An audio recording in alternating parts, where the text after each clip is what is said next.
welcome back to my channel. I'm Queen if you are new here. This is Bonnie. This is Clyde. I just recently painted Bonnie silver. She looks cute, right? I like it. She has something on her. Anyway, she looks cute. Clyde, I think I'm going to spray paint him gold. Not really sure yet, but if you have any suggestions or what color you think Clyde should be, just put them right in the comments, and maybe if your color is hot, I'll pick it. I don't know. We shall see.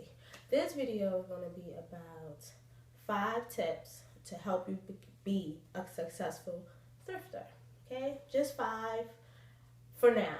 Right now, top 5 to make you a successful thrifter. Stay tuned. So, tip number 5. We're going 5 to 1, okay? Number 5 is location. Location is key to finding the type of thrift things you want to find. If you want, I generally shop in places where the fashion mirrors the clothing I'm looking for. So if I want designer labels, I'm going to go to a neighborhood where people look as if they can afford designer labels. If I'm looking for something grungy, I'll go to kind of dive kind of areas. If I'm looking for something urban, I look in urban type areas. So really look at the neighborhoods that you're going to get your thrift pieces to determine the type of items you're going to get. That is the easiest way to acquire pieces that you actually like or that are actually close to your style. So remember, number 5, location.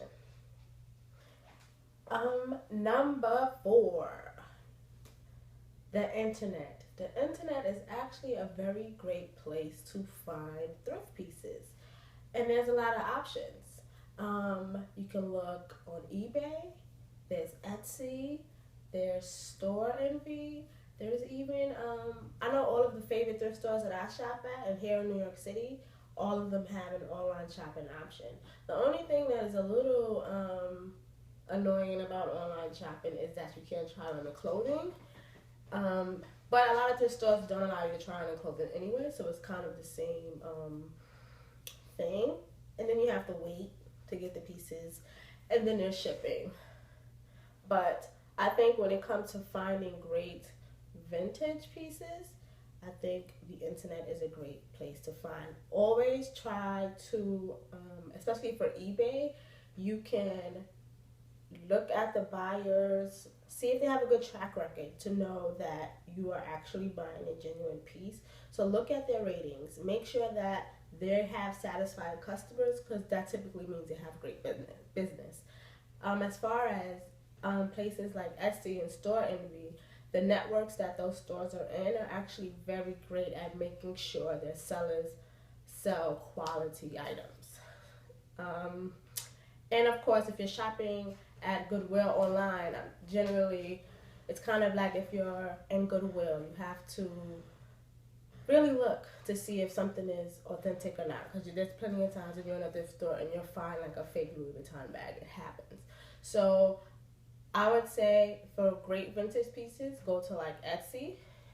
You can look on eBay, but you definitely have to look at the customer service track record. But the internet is a great option as far as buying thrift, and it's not a crazy headache connected to it. Okay, so number 3. Number 3 is this is based on timing. And this week is the week of Christmas that I'm recording. The day after Christmas, thrifting is amazing. Sales are amazing, number 1. 2, what's crazy is, especially in neighborhoods where people are richer, they give away a lot of their stuff to Goodwill and to the thrift stores within the neighborhood. So the day after Christmas, it's a good idea, a great idea to actually go to the Goodwill, maybe in a neighborhood where people, where affluent people live, and do a dig. I promise you, you will find the greatest pieces the day after Christmas. Number 2. When it comes to the thrift stores that you frequent or that you may begin to frequent, I suggest making friends. Make friends with the staff. They know when things are going to go on sale. Yes, thrift stores have sales. They know when the latest shipments are coming in. They know when they put new items on the floor. And they will tell you these things if you have a friendly rapport with the staff. A few thrift stores I go to actually know me by name. Like, I come in and it's like, hey, Queen. Like, you have to establish these relationships with the people who work there, and it actually pays off. There's been days where there's a thrift store here in New York City that has days where things only cost dollar days. Anytime they have a dollar day, they text me. They don't even send me an email, they text me. So it's great to develop these relationships with the staff within thrift stores, Goodwill, wherever you go to thrift or even shop for vintage. Establish a relationship with the staff within the store. Believe me, it pays off. And here we are up to number one. Number one is don't judge a book by its cover. I'll say it again. Number one thrift tip that I have is do not judge a book by its cover. You can never guess what is inside of a thrift store. You can never guess what's inside of a thrift store. I've been in thrift stores where they look amazing. The storefront look amazing. Everything look amazing. And I went inside and I didn't find anything I liked. I've been in thrift stores that look like holes in the wall. Literally holes in the freaking wall. And I've left with huge IKEA bag filled with clothes. Like, don't judge a book by its cover. The joy of thrifting is the treasure hunt. If you're a person who wants to thrift, you have to be okay with the treasure hunt.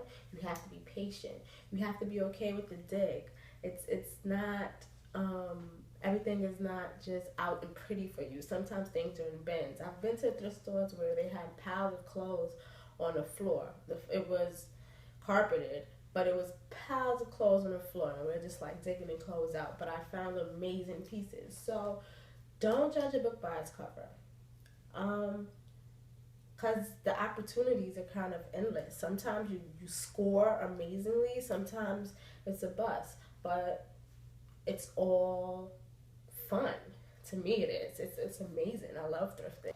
Remember, location is key. The internet is actually a friend when it comes to thrift. Day after Christmas, go to the store, get it in. You're going to find deals. Number 4, make friends. Who doesn't want another friend? Or, someone you're cool with where you shop. It makes shopping easier. And number 1 is don't judge a book by its cover. Never judge a book by its cover, and generally, as far as life is concerned. But right now, we're talking about thrift. Don't judge a book by its cover. You never know what you'll find when you walk into a thrift store. This is kind of longer than I thought this video would be, but just to sign off, remember, I have my own online thrift store. Remember to visit flowertospikes.com if you want to check out some of my pieces that I'm selling. And yes, follow us on Twitter, Flower to Spikes, at Flower to Spikes. That's on Twitter, that's on Instagram. And yeah, hope you come visit me. Leave comments, ask questions. I'm always willing to answer. I like to talk to people. Don't just like looking at this camera, okay? Later, peeps.